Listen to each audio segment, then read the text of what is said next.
My Winjas, this is Maya. I gotta talk to you about your push-ups because you're probably doing it wrong, which about 90% of people I see out there are doing push-ups incorrectly. And I'm coming for you, and I'm gonna take you and I'm gonna drop you down. So listen, go check out my video about the proper plank and how to fix your plank, because it's all gonna start there. When you have a proper plank, you will be able to do a proper push-up. So today I'm going to cover how to do a proper push-up, common mistakes I see, and easy fixes to fix them in order to get the most benefits and in order to tap into more muscle groups, meaning more strength, gaining more strength, losing more fat, getting more muscle, all that good stuff. Love me some push-ups.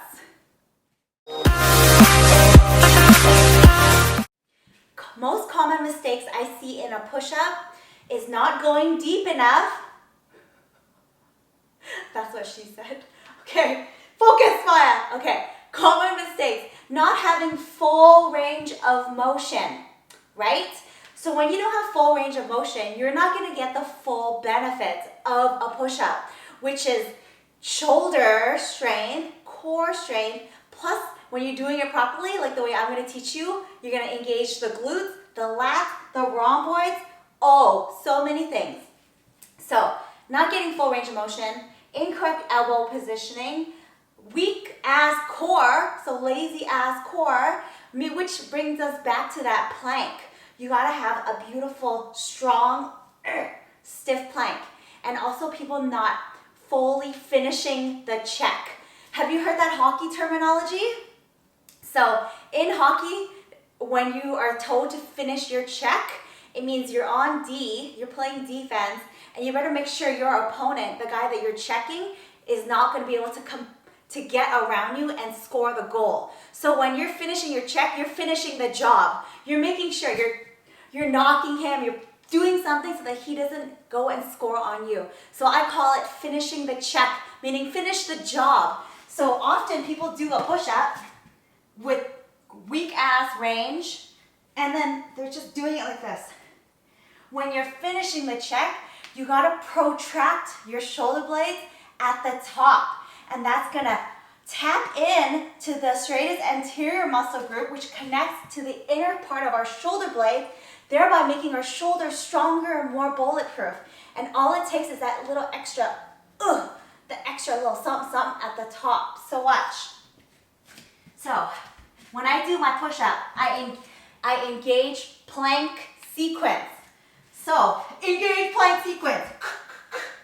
Shoulder blades protracted, hands directly underneath shoulders, rib cage zipped up, pelvis posteriorly tilted, glutes squeezed, feet fully extended, head fully extended forward, like there's a string on both sides. Then elbows are going to be pointing to the back of the room. So we're not going to have flare up here. We're going to have it back here, and that allows for optimal shoulder movement and prevents impingement and pain in your elbow or in your shoulders. So full range of motion, I want you to bring your chest to the ground. So if I was target practicing, I'm going to aim to hit my chest, my sternum right here into this cone. Engage. And then watch me finish the check. Pushing the spine into the sky. Right away, oh my God. Right away by doing that, you're gonna feel your ribs. You're gonna feel all these little muscle grooves that connect the rib cage together instantly get activated. You're gonna be engaging your back. So then you're working out your back as well, on top of your shoulders, on top of your triceps, and your core as you're bringing the rib cage in. And because you're squeezing your glutes, that's what's gonna help you lift your whole body in one solid movement as a plank. I'm exhausted. I didn't even do anything yet. Okay, so fix your range. If you cannot get your chest down, don't be a hero. There's a lot of ego that goes on in the push-up world for some reason. I don't know what's wrong with you guys. There's no shame in elevating your hands. Because when you elevate your hands and when you can get that range of motion, you're gonna get more benefits. So you're gonna do less, but get more. What? Sounds pretty freaking good to me, right? So this is how I teach women as well, how to do a proper push-up. Start with hands elevated. Engage the plank, and then give yourself that full range of motion and finish your check at the top.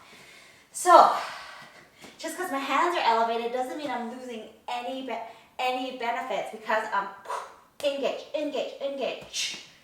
Bringing my chest to the chair, finishing the check. Really visualize your spine rounding and coming as far off your body as you can, because you're gonna instantly feel your rib cage like, oh.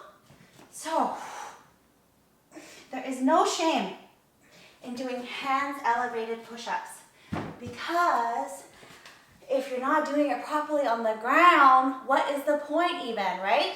So for me, when I'm doing a proper push-up, I'm not gonna be able to bang out 20 in a row, because I'm fully mindful, I'm completely present in the moment, I'm engaging every single muscle group, thereby fatiguing myself a whole lot faster. So, fix your plank, get that range all the way, and then finish the check.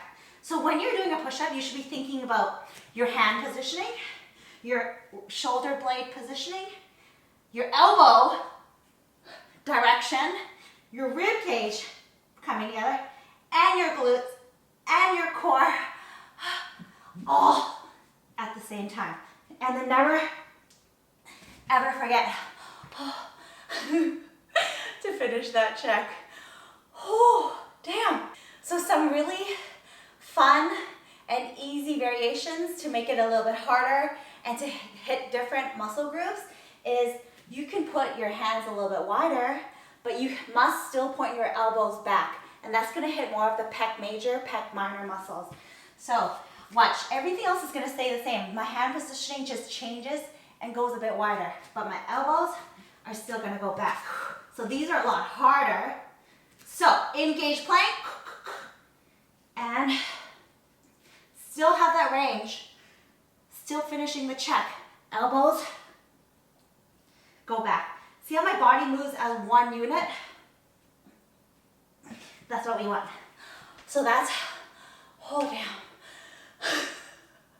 You better be breathing hard when you're doing your push-ups too. So that was the wide, and then let's bring it in for the narrow push-up, and that's gonna hit a lot more triceps. So some people find this a whole lot harder because the triceps group is smaller than the pectoralis group, right? So I love me a good tricep push-up though. Engage, push, up. Body as one unit. So I'm not just thinking about bending at the elbow, I'm thinking about lowering myself down as well. And up. If that's too hard, you can do a dead stop at the bottom, where you're allowing yourself one quick second to rest and to rinse and repeat. So what a dead stop push-up looks like is, you go down, dead stop, then push the ground away from you. Down, push the ground away. So that's a really effective way to build strength from the ground up. And really think about pushing the ground away. Think about every single thing. Muscles, groups, shoulders, ribs, spine, all of it in one unit. A push-up is a total body exercise when you do it right. And I love it because you can do it anywhere. There's a million different variations to it. In later shows, in later episodes, in later videos, I'm going to show you all types of different push-up variations. I'm going to show you how I combined it with primal movements to constantly keep engaging my body, challenge my muscles, and challenge my brain. Because I'm like, what's that? So Please make sure you subscribe. Give me a thumbs up if you found this helpful. Ask me any questions. I'm here to help. I love teaching you how to move well because that's where you start falling in love with movement because you're going to get so many results. You're going to get stronger because you can tap in to how to move properly, right? So you guys can check me out on Instagram. I'm on Facebook. I'm on my website. Everything is under Move with Mya, and I'll catch you next time.